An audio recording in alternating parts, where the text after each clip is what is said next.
what you want, cause a pirate is free. You are a pirate. You're our ability. Being a pirate is alright with me. Do what you want, cause a pirate is free. You are a pirate. Yo ho, ahoy in a blast. Being a pirate is really badass. I know the flag from the end of the blast. You are a pirate. Welcome back to Final Fantasy XIV 101. I am Fween the Skull Pirate, and this will be an extension of my video on starting classes. Now that I have given everyone a basic understanding of the game, it's time for a bit more depth. You don't start with access to these, but you have to unlock them. At level 10, you can unlock the first additional class, and the other 3 won't be available until you have unlocked access to the expansion content for Heavensward. If you're just here looking for information on classes you need to unlock your job quest, you can jump ahead to about the 1041 mark. I'd also like to personally thank everyone who has been watching, sharing, and liking and commenting on all of my videos. It does mean a lot to me. I am trying to grow my base here, and I just want to thank everyone for helping out with that.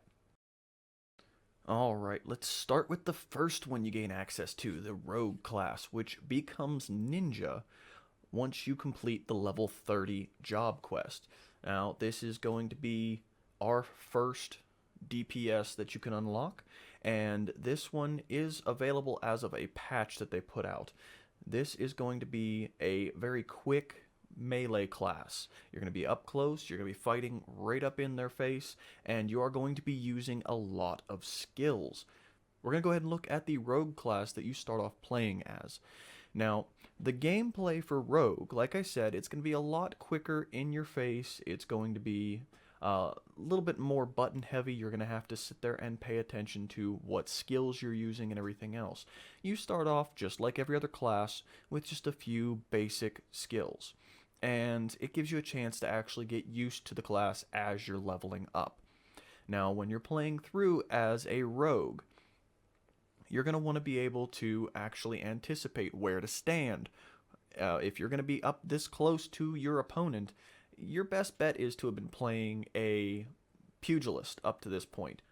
Unlike the other classes that you start off with in the game, as I said, this one gets unlocked at level 10, and you can unlock it in Limsa Lominsa. Now, you've also noticed in this video that I'm fighting alongside my Chocobo. Now, that is something that I showed you earlier on in another video, and it is something that is definitely helpful when you're leveling a new class. Now, let's switch over to looking at some Ninja gameplay. Now, once you unlock Ninja at level 30, this is going to be your Rogue job quest. And this one, you'll see here that there's a lot of skills to actually pay attention to. And you've got your combo skills and everything else, just like your other classes. Everything's going to have some form of rotation to actually pay attention to. In the case of Ninja, its specialized skills are going to be the actual chakra symbols. Now, you get 3 of these, and then you get a 4th ability that allows you to unleash them. Now, you're going to use these in a variety of ways. You're going to either use 1, 2, or all 3 of them in various different forms and in different orders, and that's going to give you your ability that you use at the end of the combo. Now, you'll see me go through a couple of them here. I don't use a whole lot of them, and I'm not going to go into depth with them. If you want to play this class or this job, then your best bet is to just jump on it, try it out.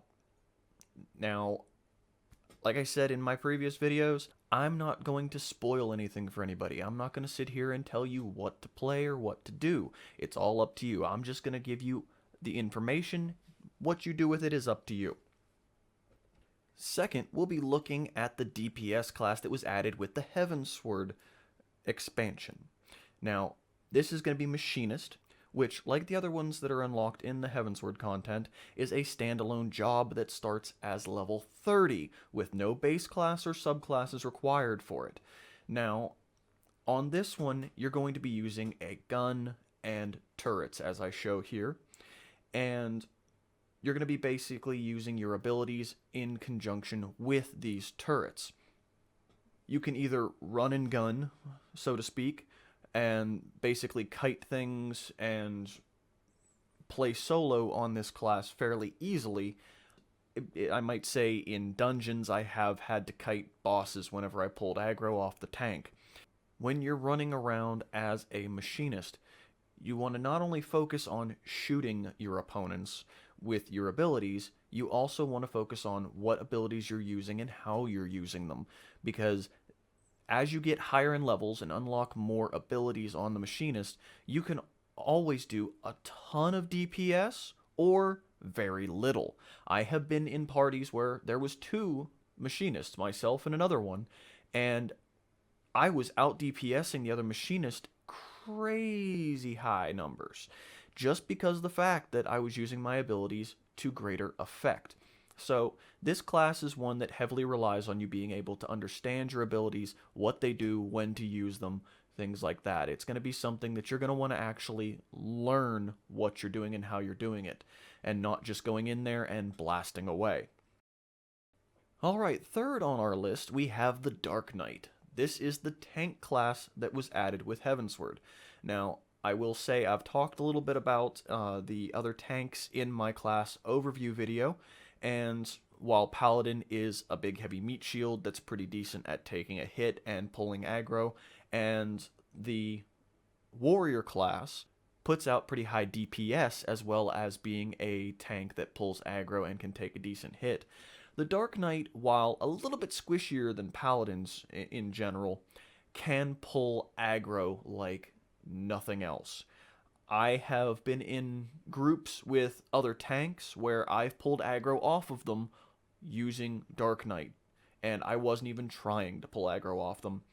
It just happened, because this tank class can do DPS and pull aggro just as well, if not better than, the other two. That being said, it can't take a hit as well, and it doesn't have the max possible DPS of a warrior. So as far as tanks go, this is a good middle-of-the-road tank, where you get a good balance of ability to pull aggro, ability to take a hit, and ability to actually deal damage. This is something that you're going to have to decide if you want to balance it out, if you want to trade off something for something else. And just like with the other tanks, it's going to be up to you what your playstyle is like. If you prefer the heavy meat shield, uses shields type of tank, you're going to want to stick with Paladin.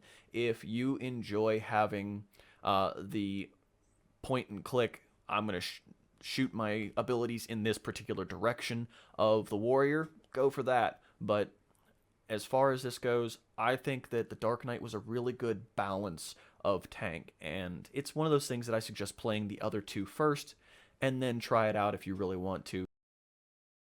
Last but not least is the Astral Ojen, which is actually my current main class, which you had a glimpse of at the start of this video, and is obviously the healer that was added in Heavensward. Now, this class is kind of a balance, just like the Dark Knight was a balance of the Paladin and the Warrior. The Astral Ojen is kind of a balance between a White Mage and a Scholar. Now, Astral Ojen gets two different stances you can be in, Diurnal and Nocturnal Sect. This allows you to either add an augmentation to some of your abilities that gives a regen effect, or to add the augmentation to some of your abilities of a shield effect. Now, the other thing that the Astral Ojen gets, as you'll see right there, and you probably saw in the video at the beginning of this, you can use cards. Now, what these cards do is they allow you to buff yourself or your allies. You get cards that can buff defense, can buff attack speed, can buff damage, can buff the MP regen on yourself or an ally, and all of these cards can be augmented even further by using another effect that the Astral Ojen gets. Now, I'm not going to go deep into the card system, that's something else entirely, but I just wanted to give you a quick overview of what the cards are there for. They're actually very useful, very helpful. You'll also notice that I do have a couple of abilities on my top bar there that are Protect, Stone Skin, and Cleric Stance if you've gotten that far into White Mage or that far into Conjurer. Those are cross-class that I do recommend getting if you want to play as an Astral Ojen, because they are very helpful and almost a must for any healer in the game, really. And Cleric Stance, while it's great for the White Mage and the Scholar, it's also extremely helpful for the Astral Ojen. Now, White Mage by far does the greater DPS out of the three. Scholar does have the ability to do dots and heavy damage over time, and is great for groups of enemies. But Astral Ojen gives you that, like I said, that nice balance in between the other two healers. As I mentioned, these classes have to be unlocked and are not available at the start of the game, hence why they got a separate video from my starting class overview. Now, for those of you who stuck around or jumped ahead, here is my promised list of classes and subclasses required to unlock each job. Fair warning, I'm going to go through these fairly quick. In order to unlock Warrior, the tank class, you are going to need to start off as a Marauder, and you're going to need to get that to level 30, and you're going to need to get Gladiator up to level 15. If you want to run a Paladin, which is also a tank class, you're going to need to get Gladiator up to level 30 and then get Conjurer to level 15. If you want to become a Monk, which is a melee physical DPS, you're going to need to start off as a Pugilist and get that to level 30, and then you're going to need to level Lancer to 15. Alright, now Dragoon. That is another melee physical DPS. That's going to require you to start off as a Lancer and then get that to level 30, and Marauder as your subclass up to 15. Next up we have Bard, which is the ranged DPS. That is going to start off as a Archer, get that to level 30, and you're going to need to get Pugilist to 15 as your subclass. For White Mages, that is one of the healer classes, and you're going to need to get Conjurer up to level 30, and you're going to need to get Arcanist up to level 15.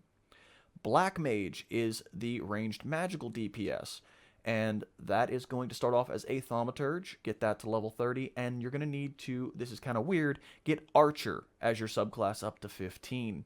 Now, for Summoner, which is your second ranged magical DPS, starts off as an Arcanist, and you're going to get Thaumaturge up to 15 once you've got an Arcanist up to 30.